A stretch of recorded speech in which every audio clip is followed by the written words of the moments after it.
It's been a long time coming, but Avengers Endgame is finally upon us. Last we left things, Thanos had snapped away half of humanity in the universe and we were left pondering the fate of some of our most beloved heroes. We've also been scratching our heads over what will happen in Endgame and how the Avengers will right the seemingly insurmountable mountain of wrongs stacked against them. Will they reverse the snap? Will everyone survive? Will Ant-Man really do that thing to Thanos? Don't act like you don't know which thing I'm talking about. Welcome back to The Binger, guys. Now that we finally have the facts, we're going to break down how the ending of Endgame changes things for the MCU. Now please, if you want to avoid spoilers, this isn't the video for you. We're going to be dissecting what happened and how that affects the future. This is how the ending of Avengers Endgame changes everything. Featuring spoilers. Number 1. Bye-bye Thanos. Many people assumed that Endgame would be the conclusion of Thanos' tyrannical run. It's been well documented that Marvel plans to wrap up Phase 3 of their story arc and begin a new one, so that means coming to a conclusion with the big purple bad guy's reign of terror. It's safe to assume that Endgame would explain a lot of things, but we definitely did not expect it to happen so quickly. Rather than a big drawn-out storyline about conquering Thanos, it actually happens within the first 10 minutes of the film. This was a massive shock, seeing as how expectations were that it would take the majority of the movie's 3-hour runtime to tell the Avengers comeback story. In reality, they get the job done at a shocking pace, eliminating their foe very quickly. This means that Thanos is no more, at least for the time being, and the story is free to move on to something else. What might that something else look like? We've got some guesses. Number 2. Phase 4. Now that Phase 3 is all wrapped up with a bow on top, it begs the question, what's next? Who will the new big bad be? There has been a lot of speculation, but all signs seem to be pointing to a Secret Invasion angle. Comic book fans are stoked to hear this news, as Secret Invasion is one of the coolest story arcs ever and leads right into Dark Reign. In it, Earth is secretly invaded by alien Skrulls over the span of several years. It's no coincidence that the Skrulls were featured heavily in the recent release of Captain Marvel, which takes place decades earlier. It's almost as if they're setting something up. According to the storyline, Earth gets overrun with these alien invaders, who end up taking over the identities of some of our favorite heroes. Going this route would correlate nicely with the culmination of the Thanos storyline, as well as utilize all the remaining heroes in proper context. The timelines match up, and there's a lack of a main supervillain to worry about now, making it totally plausible for a new big bad to already be making moves behind the scenes, waiting for the opportunity to strike. The next film coming through the pipeline is Spider-Man Far From Home, which is rumored to feature some key Secret Invasion characters, most notably Norman Osborn. Osborn is the mastermind behind the invasion and the eventual ringleader of its execution, so it would make sense for him to pop up on screen now and plant the seeds for future events. Here's hoping they go with this storyline, as it features a ton of unforeseeable double crosses and secret identities and would make for some entertaining movies. All in all, the Infinity Stones are back where they belong and probably won't be such a major factor in the storylines moving forward. Number 3. Or is it? We just finished talking about Avengers Endgame being the end of Phase 3 and the beginning of Phase 4. But that might not actually be the case. While it's been a widely accepted truth, President of Marvel Studios Kevin Feige begs to differ. According to Feige, Spider-Man Far From Home, the next release in the MCU, is actually the last installment of Phase 3. But Thanos is defeated, right? A bunch of important heroes died and everything got wrapped up, didn't it? Well, there's definitely some sort of saying about endings being disguised as new beginnings or something similar that gets posted on Pinterest pages and framed in Airbnb bathrooms. Perhaps Spider-Man is a necessary component to finish off Phase 3, while also introducing important characters and elements that will factor into Phase 4. Think about it. During Endgame, we see Ned and all of Peter's high school friends. It's 5 years later. Why are they all still in high school and apparently the same age? This begs an explanation, which undoubtedly has something to do with the snap being reversed. It's possible that Far From Home deals with the aftermath of Endgame, making it still technically a part of Phase 3 while setting things up nicely for Phase 4. In this case, the jump from one phase to the other isn't so cut and dry, and the new Spider-Man installment will probably fall into a bit of a gray area between the two. Number 4. Rest in peace, Iron Man. We knew this would be Robert Downey Jr.'s last run as the lovable hero Iron Man, but we had no idea his exit would be this crushing. In one of the saddest superhero moments in recent memory, we lost one of the greatest on-screen heroes to exist. In fact, he's the one who started the whole ordeal with 2008's Iron Man film.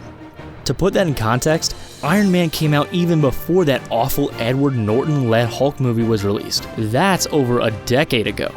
His farewell in the movie was all the more amplified by the fact that he's seemingly happy. After defeating Thanos, Tony moves on to marry Pepper, and the two have a daughter together.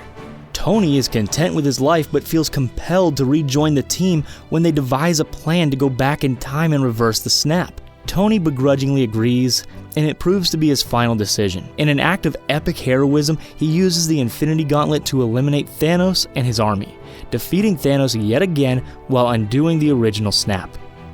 Number 5. Rest in peace, Black Widow. Iron Man isn't the only long-standing hero to see their final screen time in Endgame. Natasha Romanoff, better known as Black Widow, also makes the ultimate sacrifice. When the team decides to reverse the snap, that requires them to go back in time and acquire all the Infinity Stones before Thanos can do so. Black Widow and Hawkeye head over to acquire the Soul Stone, only to learn of its daunting cost. If you'll recall Avengers Infinity War, in order to get the Soul Stone, you must sacrifice someone you love. Natasha and Clint argue over who gets to sacrifice themselves for the greater good, with Nat coming out victorious in the scuffle. She's launched off the cliff and falls into the abyss, never to be heard from again. And it's not like they can just go back in time and save her. She sacrificed herself so that they could go back in time and save everyone else. She, unfortunately, is done for good. So what does this mean for the rumored standalone Black Widow movie? Well, that could still be very possible, seeing as how the movie is supposed to be a prequel and explain her backstory. While Black Widow may be done adding to the main MCU, we may still see her on screen in the not-so-distant future. Number 6. Take care, Cap. I'm glad to report that Captain America didn't suffer the same fate as Iron Man and Black Widow. However, his time in the MCU does appear to have concluded as well. Following the reverse of the snap, Cap decides to go back and put the Infinity Stones back into the rightful locations. Nobody really bats an eyelid, assuming he'll be right back. Nobody except for Bucky, his longtime best friend. Bucky knows it'll be a while before he sees Cap again. We then learn that Cap never comes back, instead opting to go back in time and live a happy life with the love of his life, Peggy. How do we know this? Well, Cap tells us. That's right, Steve Rogers, now an old man who lives a full life, is sitting right there. He hands over his shield and the role of Captain America to Falcon. It'll be interesting to see if there will be any more standalone Captain America movies with Falcon as the lead. Number 7. The snap is undone. Even though the Avengers managed to eliminate Thanos early on in the movie, seriously, all the promotional material made up for the first 20 minutes. That doesn't mean his actions were undone. It took 5 years and a ton of hard work for the team to devise a plan to undo the effects of Thanos' actions. The team successfully pulls it off, save for a couple of sad casualties. So what does this mean? Well, most importantly, it means that the half of humanity that was wiped out in the snap gets restored. We can now move forward with the new Spider-Man, Black Panther, and Doctor Strange movies without worrying about whether or not they exist anymore. Reversing the snap also establishes time travel as a viable thing in the MCU. This is tricky because time travel being in play leaves room for a heck of a lot of plot holes. We're hoping that Marvel sticks to the one alpha timeline and doesn't start jumping around between alternate dimensions. Although somewhere in existence, Loki escapes New York with the Tesseract and is alive and well, so maybe it wouldn't be so terrible if we explore that timeline just a little bit. Number 8. Is the Hulk okay? During Avengers Endgame, the Incredible Hulk uses the Infinity Gauntlet to reverse the snap, Only he's not quite qualified to wield that sort of power, and it has its repercussions. As a result, the arm brandishing the gauntlet gets burned to a crisp. He can no longer use it, and by the end of the film is wearing it in a sling. While the Hulk may have survived Endgame, unlike some of the notable heroes of the original Avengers, he may never be the same. It'll be interesting to see how the character is involved moving forward. While there's no set plan for a standalone Hulk film, it's safe to assume he'll be featured in the upcoming releases. Number 9. Thor and the Guardians. Coming off a couple rough years and a couple extra pounds, Thor seems to be back on his feet and out of his rut. He also seems to have a new group, now that his original Avenger pals are mostly out of the picture.